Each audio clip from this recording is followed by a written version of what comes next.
As we learn more about President Trump's speech and his plan to strike a bipartisan tone, I spoke with one of his closest allies in Congress, Republican Senator David Perdue of Georgia. And I started by asking what will be the president's main message tonight. Judy, I think we're going to see an upbeat and optimistic president tonight, like we saw in Davos last week, where he sent the world a message that America was open for business again, and that America first did not mean necessarily America alone. So I think he's going to lay out his agenda from last year and the results that we are seeing, but also very carefully lay out and articulate his priorities for 2018. We know that he is going to talk about immigration, among other things. You have said that the president's proposal hits, I think you used the words, a sweet spot, that it's a middle ground. But as you know, the critics on the left say that it's too harsh in breaking families apart, that it spends too much on a border wall. Then you have critics on the right saying that it's unacceptable to give undocumented young immigrants a path to citizenship. How do you bring these two sides together? What the president did, Judy, was lay out a framework for our conversation here in Congress to finally, once and for all, deal with the DACA situation, but make sure that we eliminate the causes of the situation in the first place. And that is that we have to deal with what created this chain, or the family immigration system that we had since 1965. Actually, Tom Cotton and I put a bill in a year ago.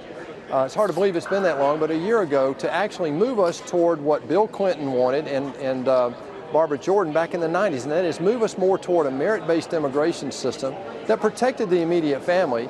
And this system is more like what Canada and Australia have been doing for decades. So you think the two sides are going to come together? Because right now they seem pretty implacably opposed. I think anytime you have two parties like this opposing it the way that they have been on the president's framework, it tells me that the president did hit that sweet spot that I was talking about. And we're going to find out on both sides, Judy, who's serious about solving this problem once and for all. 80% of America wants a secure border and a wall in places where it's necessary. 2/3 of America want to solve the DACA problem, but only if you end chain migration and diversity lottery and protect the immediate worker's family, at the same time providing for border security.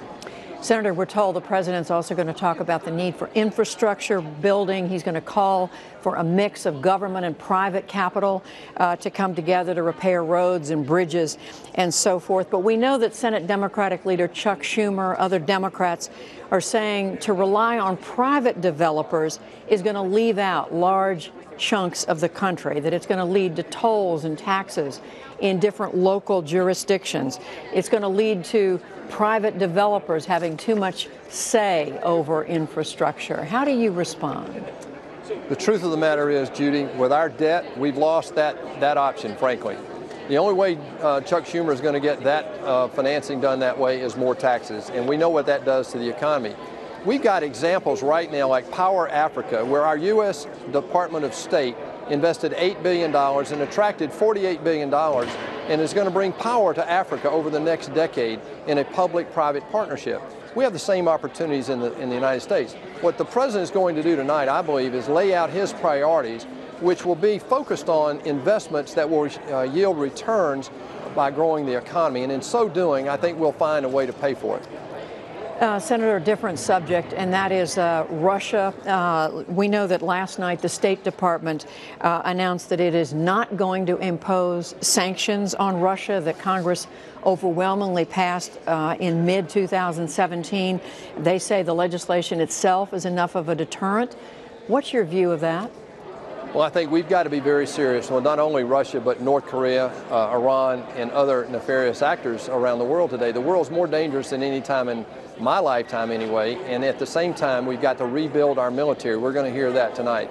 Specifically with regard to Russia, they need to know we're serious about messing with our election process. This is a democracy, and that won't be tolerated. Republicans and Democrats are aligned on that.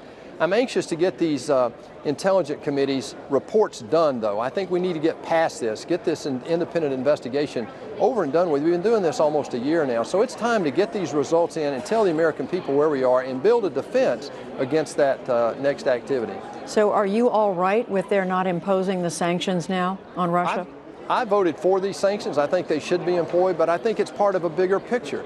I'm willing to give the Secretary of State and the President some latitude on this, Judy, only because it's part of a bigger equation with North Korea and China particularly right now, but also we're looking at the Iran nuclear deal to see how to hold that coalition together. There's no question that we need more serious sanctions against Iran and also North Korea, and I believe against Russia if they don't help us with North Korea. So the calculus here is, I believe, is Russia going to help us with North Korea? Are they going to respond to this act by the president? And we'll see very, very quickly. Finally, Senator, I want to ask you about your constituents in Georgia. The Gallup organization came out with a poll. They've looked at all 50 states of the support for the president over the past year on average. And in the state of Georgia, which you represent, they said on average, 41% of the people approve of the president's performance, 53% disapprove. How do you explain that? You know, that same poll had me losing by almost 9 points, Judy. I think I won by over 8 points. I don't put a lot of credit in that because this president does not fit the mold of the traditional Washington established president. He's an outsider. He's a business guy. I'm not worried about popularity polls. I'm worried about results like he is. And right now, his agenda is providing results. The work that we did on regulation last year, the work we did on energy and tax is producing results. 2.5 million new jobs were created last year. That is not lost on people in my state and across the country. Well, we are going to leave it there, and we're certainly all going to be watching the president. Senator David Perdue of Georgia, thank you. Thanks, Judy.